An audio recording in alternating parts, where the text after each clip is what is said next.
हिंदी दिवस की हार्दिक शुभकामनाएं। मैं आज आपके सामने हिंदी दिवस पर एक कविता पेश करने जा रही हूँ।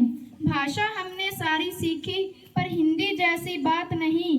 भाषा हमने सारी सीखी पर हिंदी जैसी बात नहीं। संस्कृत से संस्कृति मिली, हिंदी से हिंदुस्तान पर। संस्कृत से संस्कृति मिली, हिंदी से हिंदुस्तान पर।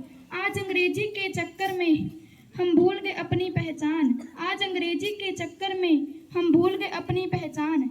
हिंदी ने है मुझको सिखाया, वीरों का है पाठ सुनाया। हिंदी ने है मुझको सिखाया, वीरों का है पाठ सुनाया।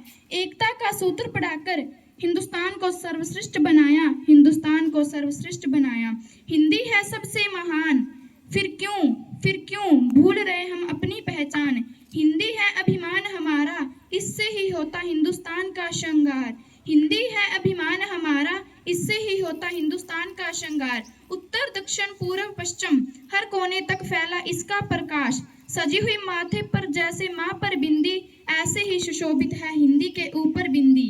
सजी हुई माथे पर जैसे माँ पर बिंदी, ऐसे ही सुशोभित है हिंदी के ऊपर बिंदी।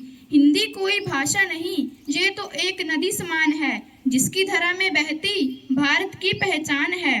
हिंदी बोलने से शर्म नहीं मुझे, यह तो मेरा अभिमान है। हिंदी बोलने से शर्म नहीं मुझे, यह तो मेरा अभिमान है। लंबी चलेगी हिंदी से मेरी दोस्ती, क्योंकि मुख पर मेरे हिंदी रहती और दिल में हिंदुस्तान है। लंबी चलेगी हिंदी से मेरी दोस्ती, लंबी चलेगी हिंदी से मेरी दोस्ती, क्योंकि मुख पर मेरे हिंदी रहती और दिल में हिंदुस्तान है। धन्यवाद।